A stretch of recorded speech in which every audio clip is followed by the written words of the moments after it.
suicidaire. Même à la grand. Je t'en aussi. Roman, tu vas me tuer. On sait que la femme de John a Paris, mais quand même, c'est pas le raison. Ma femme n'est pas à Paris, ma femme est là. Elle est là? Ah, tu vois. Elle est à la maison. Ah, non, mais laisse tomber. 10 minutes, c'est juste pour être. Faut prendre les forces.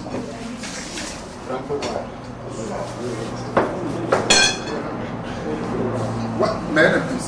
Yeah, man. C'est ça même.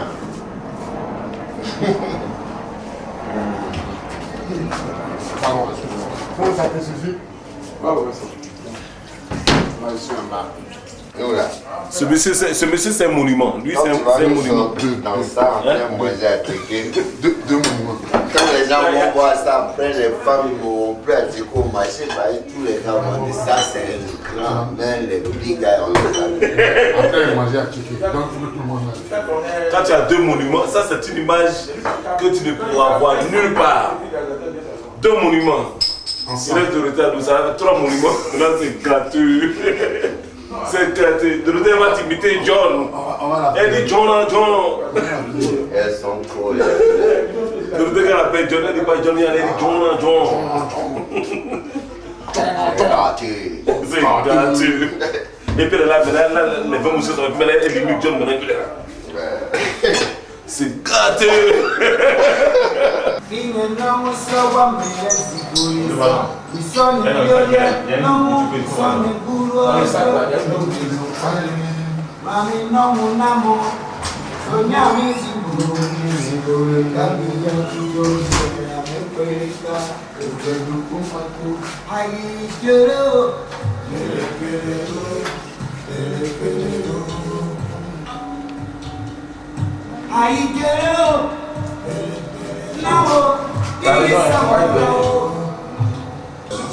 John, merci beaucoup de nous recevoir chez toi. Ouais. C'était un réel plaisir pour nous et également pour tous les téléspectateurs de Star là-dessus.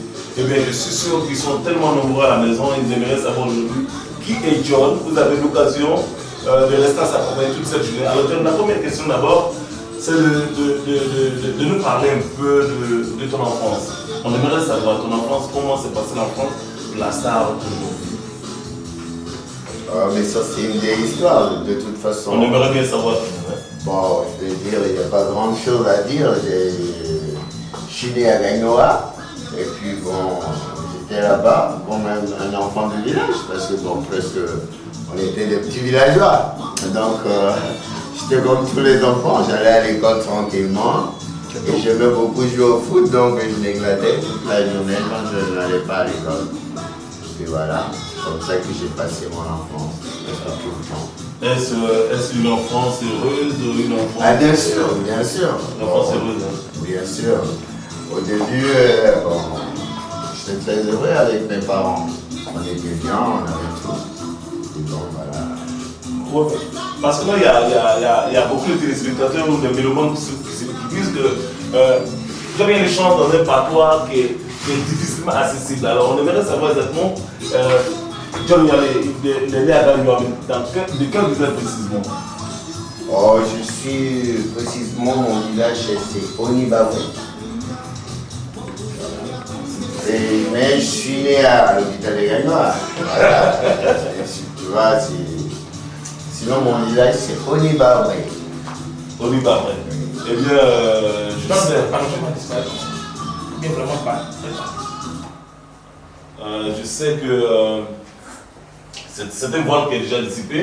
Et bien, on te traite de chanteur mystique. On trouve qu'il y a toujours le mystique dans ce que tu fais. On aimerait savoir tes sources d'inspiration. C'est quoi tes sources d'inspiration complètement pour pouvoir produire tout ce qui est mystique autour de toi? Oh, mais tu sais, maintenant, au niveau, moi je pense qu'il y a le métier aussi. Et puis ça fait des années que je suis sur la route. Puis bon, moi, je n'ai pas besoin d'être inspiré. Aujourd'hui, je trouve les titres, je fais les mises en forme, j'écris et je mets ce que je veux à l'intérieur. Bon, mais quand tu es sur scène, il y a une vibration pour revenir au fait qu'on te traite de chanteur mystique.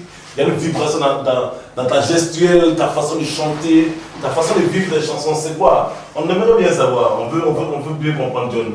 Ouais, mais c'est le ZZ Pop. Tu sais que dans le ZZ Pop, c'est vraiment une philosophie. Ça touche directement, ce sont des choses qui touchent directement. Donc par rapport à ça, et il faut que l'artiste lui-même aussi il soit présent. Quand tu dis quelque chose, il faut que tu sois à l'intérieur. Et quand tu sais te placer à l'intérieur, forcément ça fait de l'effet. Nous sommes en plein déjà dans le zézé. On va développer tout à l'heure. Mais pour l'instant, je précise, chers téléspectateurs, que là, c'est le home studio de Yalé, c'est à son domicile. Il y a un home studio où il travaille, il peut passer des heures et des heures. Alors, on va y aller dedans, ça veut dire que nous allons, on va sortir en t'accompagner aujourd'hui, nous allons tourner sans but précis. Mais toujours est-il que nous allons te suivre dans tes mouvements, dans tout ce que tu vas faire. Mais avant de sortir, avant de partir d'ici, est-ce que tu penses que les mélomanes qui, chaque fois que tu es sur scène, qui délirent, est-ce que tu penses que ton message est passé aujourd'hui, John? Bon, moi, oui, je pense parce que quand je vois la réaction du peuple, quand je suis dehors, comment les gens ils me reçoivent, comment tout ce qu'ils me disent, je pense que mon message est passé. Mais tu sais, dans le métier, on ne peut pas arrêter. On est toujours obligé d'orienter le travail, d'approfondir, afin de vulgariser ça à l'échelon mondial, en fait, mon truc. Et moi, bon, ma préoccupation, c'est de créer une musique pour les générations à venir. Donc, tu vois, j'ai un autre sens d'intérêt. Voilà pourquoi est-ce que je mets beaucoup de choses dans ma musique, et puis ma musique, elle est spéciale. Bien, voilà. Je pense que, chers téléspectateurs, cette journée, elle sera, ça sera une journée palpitante et donc vous gagnerez à rester dans notre compagnie. Pour l'instant, nous allons suivre John, et nous allons parcourir un peu la ville dans sa compagnie et nous allons voir la réaction. On aura l'occasion de passer à Trècheville, à Bobo, à Yopougon, qui sont des points saillants de la ville de John, et avec lui, nous aurons l'occasion de feuilleter l'album de sa vie. Ceci étant, John, nous allons te suivre. D'accord. On s'en va. On prend rendez-vous pour tout à l'heure, vous ne déconnectez surtout pas, vous restez à notre compagnie. Moi, je suis le Gourmatia. Hein? C'est le monument, le monument. Ouais, tant que je suis là, tu marches à merveille. Tu as envie d'avoir Maglouglou. Maglouglou. Voilà, Maglou a appelé le seul. Tu as envie d'avoir Le seul qui nous reste. Tu l'as tout de suite. Tu l'as tout de suite. Tu veux qui? Johnny Hallyday. Je te mets Johnny Hallyday le week-end prochain, quoi. Parce que Johnny est là, je te mets Johnny Hallyday le week-end prochain. Oui, c'est la star. C'est la star. C'est la Squadra Azura. Ce monsieur sera un grand animateur. Bientôt, je vais l'amener sur TF1. Il va animer sur TF1. Après TF1, il va revenir.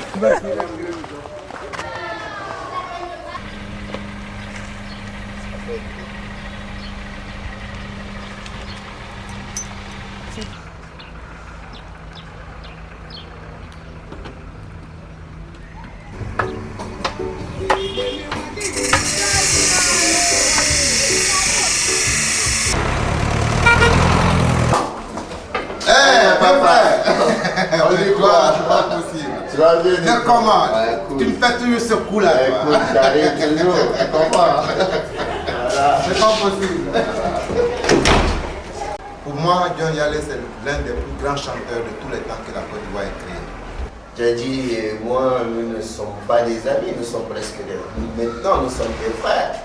Parce que, bon, c'est vrai, on a passé notre enfance ensemble. Nous venons de Gagnoa, on est arrivé, il est venu à Abidjan. Moi, j'étais déjà chanteur professionnel ici. C'est un grand chanteur, donc je suis fier quand je parle de lui. Peut-être qu'il a mal fait de venir tôt au pays parce qu'il n'y avait pas de structure. C'est pourquoi. Sinon, pour moi, John Yalé, c'est l'un des plus grands chanteurs de tous les temps. Je le répète. Maintenant, ce qui est de son histoire, il a commencé comme tous les jeunes de quartier. Bon, un peu désœuvré, mais il avait en tête ce goût, cette lumière-là. Peut-être que quand il en parlait avant, on ne pouvait pas le croire. Vous savez, avec John, il y a tellement d'histoires. Alors, il y a pas mal de personnes comme ça qui nous racontent la dernière fois. Pour dire, John, dès que vous aurez l'occasion de les rencontrer, posez-leur la question. Il y a beaucoup d'histoires que j'en ai pas. On aimerait que tu nous rapportes un peu des choses que vous avez vécues ensemble, des choses positives, bien entendu. Non, Vous avez mais- vécu ensemble quelques histoires quand même. On a eu beaucoup de choses. C'est-à-dire que moi, si je parle des histoires que j'ai eues avec Dutronc, parce que bon, moi je l'appelle comme ça, parce qu'avant on l'appelait Jack Dutronc. C'est son petit nom que beaucoup de gens ne connaissent pas. Moi, je suis le dernier qui l'appelle comme ça maintenant. Entre nous deux, il y a une espèce de complicité, mais qui est née pas maintenant. Il y a longtemps. Donc, même quand on parle de manager, de promotion, de producteur, j'ai dit non, c'est Daddy Jack et Jack Dutronc hier. Et aujourd'hui, John Yalé, c'est une paire. Pour moi, je ne suis pas prêt à être qualifié de manager ou de producteur avant d'agir. Quand il s'agit de John Yalé, j'agis d'abord. Voilà, parce que je sais que je parie sur le bon cheval. Je pense qu'avec lui, on a toujours, ça a été toute une vie. On a grandi, on a fait. Lui, c'était un lycéen en fait. Lui, il était au lycée et moi, je n'allais pas à l'école. Donc, j'étais un enfant du village et eux, ils traversaient notre village pour aller au lycée et nous, on n'était pas d'accord. Parce que nos mamans disaient, mais vous ne valez rien, voici les petits-enfants qui vont à l'école et vous êtes là. Et non, on ne voulait plus que les lycéens passent au village. C'est comme ça qu'on s'est rencontrés et on ne s'est plus jamais quittés jusqu'aujourd'hui. Il a fait ce qu'il pensait exactement. Je me rappelle encore quand on était à l'école, au lycée, dans le petit quartier de Babré, au moment où on se faisait des guides, on changeait les couleurs de nos t-shirts, avec par exemple un t-shirt rouge avec des manches jaunes ou bien bleues, pour faire le style yéyé en fait. Parce qu'on était, depuis Gagnon, on était branché vraiment sur la musique pop. C'est à Gagnon que moi j'ai connu les Creedence, les Rolling Stones, les Beatles, les Led Zeppelin, les T-Rex. Bon, donc c'est dans ce monde-là que vraiment on a baigné. Et c'était vraiment le monde anglais. Donc c'était la chose qui était la plus partagée par les jeunes du monde entier. Donc c'est de là que vient vraiment sa source maintenant. C'est un grand poète en parole bêtée. Voilà, donc il y a ça aussi avec lui. Et je crois que c'est ce truc-là qui fait que il ne s'avoue jamais, il ne se lasse jamais, il n'est jamais découragé. Parce que quand il y a ce mental-là, tu vas toujours plus fort. Et nous, on a commencé avec le tété, l'aigle qui plane, donc c'est l'esprit. Et même quand je suis arrivé à Abidjan, tu sais, moi, dans ma vie, c'est passé beaucoup de choses. Je suis parti de Gorogo, je n'étais jamais venu à Abidjan, je ne connaissais personne ici. Et je n'avais jamais voyagé d'abord. Et je débarque à Abidjan tout seul, sans quelqu'un.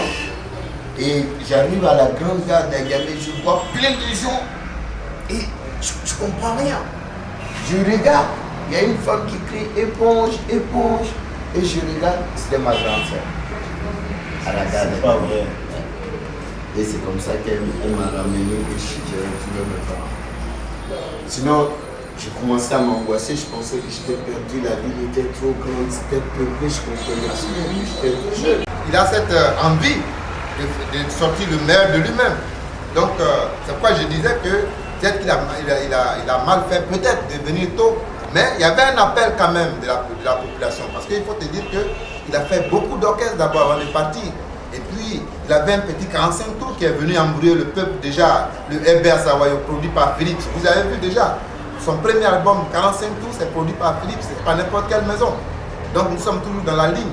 Mais le fait de changer de maison, lui pense que d'autres peuvent mieux faire, alors que bon, dans l'état des choses, c'est un peu les mêmes pratiques. Voilà, mais il n'y a pas de structure fiable. Il y a un moment même, il a voulu un peu bousculer le Burida et ça a concouru à ce que les gens assainissent un peu, je n'ai pas dit que totalement, mais un peu la manière de faire. Pour moi, dans ma tête, je me suis dit tout de suite qu'il fallait que je passe professionnel parce que... Oui, alors? Alors? Oui. Adi, tu me rappelles parce que je suis en pleine émission, ok? Tout à l'heure. Donc tu voulais forcément passer professionnel. Donc moi je voulais passer professionnel, c'est ça qui m'intéressait. Donc qu'est-ce qu'il fallait faire? Je me suis dit qu'il fallait que je rencontre les vrais musiciens qui étaient dans la cité. C'est comme ça que je me promenais. Dans la journée, je cherchais le groupe. Puis je venais regarder la répétition. Je voulais chanter, je voulais faire de la batterie. Et c'est comme ça que j'ai trouvé un premier groupe avec les mots Pierre, tout ça. On a fait beaucoup de choses, on a fait les shafts avec Cervais, qui est aujourd'hui policier, qui a son père là justement. À ce moment, il était policier à la cité, policier de Trècheville. Et j'allais là-bas et on a monté le groupe des shafts de Trècheville, on a joué. Et après, on a eu le premier festival de pop musique en 1974. Et avec le groupe les Black Power, les gens ont remarqué qu'on était... Moi particulièrement, les gens ont dit que j'étais un musicien professionnel. Mais moi, je n'avais jamais fait la musique. Et ce jour-là, je vais vous raconter une histoire, parce que ce jour-là, j'étais batteur du groupe. Mais à la veille du concours, je me suis énervé contre le chanteur et j'ai dit qu'il ne faisait pas le poids. Donc moi, je voulais passer au chant, et lui, il fallait qu'il passe à la batterie, mais lui, il ne sait pas jouer de la batterie. Donc on l'a viré, on a pris un gars qui était là et je suis venu au chant. Et c'est ce jour-là que j'ai commencé à chanter. et le concours, je suis sorti meilleur chanteur. et c'est à Trècheville que tout a commencé. Et tout le monde est précurseur quand même. Il faut voir, après les Baïs Pinto, Mwengi Petre, qui ont joué avec les lycées et le collège, il a été vraiment l'un des premiers chanteurs pop à aller s'imposer en France et de venir. Dadji, Oui. à vous écouter, on peut rester là pendant 2 ou 3 jours. Dites-moi, quel est le plus grand défaut de John que vous connaissez? Bon, moi je pense que il a un côté chien perdu. Mais peut-être que c'est ça qui le fait. Ça veut dire quoi? Bon, on peut dire que peut-être que c'est un zonard. C'est-à-dire que c'est quelqu'un qui est parti. Hein, il est toujours parti. Moi je l'appelle l'éternel voyageur. C'est-à-dire qu'il est toujours parti. Et peut-être que ce côté lui fait défaut, mais peut-être que c'est ce côté aussi qui fait sa personne. John Yallé, les femmes. Bon, c'est un homme à femme. Moi je pense que quand quelqu'un veut faire un spectacle de John Yallé, il faut s'adresser aux femmes. Et lui toujours le dit, là où il y a la femme, c'est là-bas le garçon va. Donc nous quand on veut faire un spectacle, on parie sur les femmes. Nous étions vraiment tout ce qui s'est passé, il y avait des fan clubs partout, et puis dirigés par des femmes. C'est une femme qui a donné, comment on appelle ça, le nom de John Yallé à la place de la cité universitaire à Yopougon. On appelait, la cité universitaire s'appelait le KwaZulu Natal, n'y entrait pas n'importe qui. Mais là-bas, il y a une place, John Yallé, c'est une femme qui était, une fille qui était présidente de cité qui a donné ce nom. Sa plus grande qualité. C'est un grand chanteur.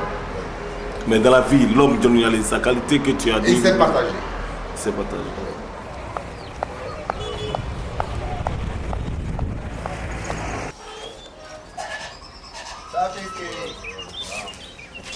Nani ayi, Nyamaguri. Atou. Ay, oh, ayo. Este marcabio, de yir marisa. Oh, abasane, digo wa. Ana puya, luka dugri. Ana puya greda. Greduku. Merci. Greduku. Hey. Nabsenyu tagayo kanama. Attends. Bon. En fait, on est venu pour juste que je vous explique parce que le Dieu que vous voyez ici, c'est notre papa. Il fait partie de l'histoire du ZZ-Pop. Et j'aurais bien voulu que vous le connaissiez parce que au départ, quand j'étais tout jeune, que je commençais à faire de la musique, c'est avec son fils, qui est aujourd'hui policier, que j'ai commencé. Il était guitariste et le groupe qu'on avait était le groupe des Shafts de Trècheville. Voilà pourquoi nous sommes passés, parce qu'il fait partie de l'histoire. Et depuis des années, quand chaque fois je reviens d'Europe, que je viens ici, maintenant qu'il a la retraite, qu'il est venu à Bogoga, je l'ai encore trouvé ici et c'est mon papa. Donc je viens toujours, voilà pourquoi je vous le présente, pour que vous compreniez aussi qu'il fait partie de l'histoire. Mon fils qui est venu me voir, je suis très content parce qu'il était avec mon fils, il descend séminaire Cervais. Et toutefois, Cervais sortait, mais je ne savais pas qu'il était avec John. Et les deux, un jour, on voit à la télévision mon fils qui jouait guitare et toute la maisonnée était complètement content. J'ai dit, ah, peut-être au vu de ça, mon fils pourra quand même arriver à percer. Et quand moi je le vois même sur la scène, je suis content, j'ai dit, voilà mon fils qui est en train de vraiment faire du merveille. Et je t'ai tout. Mais est-ce que j'aimerais savoir, papa, John, et très jeune. C'était quel genre d'enfant il était Non, il n'était pas aussi turbulent. Vous avez dit qu'il n'était pas bagarreur? Non. Il était voyou, Non, il n'était pas voyou aussi. Il a été très caractère. Parce qu'il voulait peut-être arriver et qu'il se cachait, hein, mais avec mon fils se servait. Donc je ne voyais pas se battre ou bien ceci, ça. Parce que ça m'a étonné qu'il a disparu. Quand il a disparu, tu l'as vu sur scène. Et ça m'a étonné. Je dis qu'il pouvait arriver. Aujourd'hui, quand vous voyez votre fils comme ça, je suis très content. Parce que je dis, quand je le vois, en France, même quand je le vois dans sa prestation, je suis vraiment émerveillé. On dirait qu'on me mette là-bas pour voir aussi. Parce que c'est comme, comment il s'appelle là, le Jamaïcain là. Bob Marley, voilà, et puis les gens viennent. Il est comme lui. Hein? Et quand il fait comme ça là, j'ai envie de faire aussi. Quand il danse, on dirait que c'est bêté, mais depuis j'ai envie de danser aussi. Donc je suis content qu'il soit venu aujourd'hui avec vous. Et puis que vraiment, je suis fier de le voir comme ça.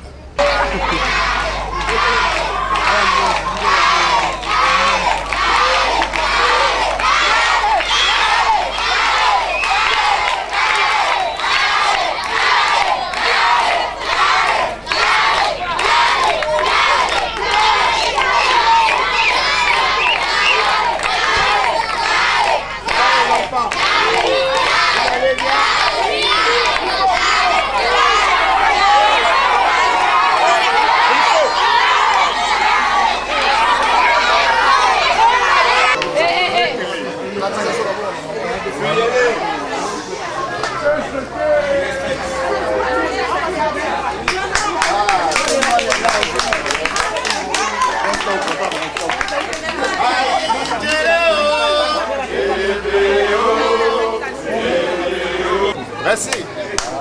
Merci.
bien bon. C'est un mini-concert maintenant, il ne fait pas partie, juste un élément pour vous. Non, je remercie tout le monde d'avoir répondu à notre appel. C'est que désormais nous allons essayer de vous reproduire ce que nous avons l'habitude de faire dans les grands stades.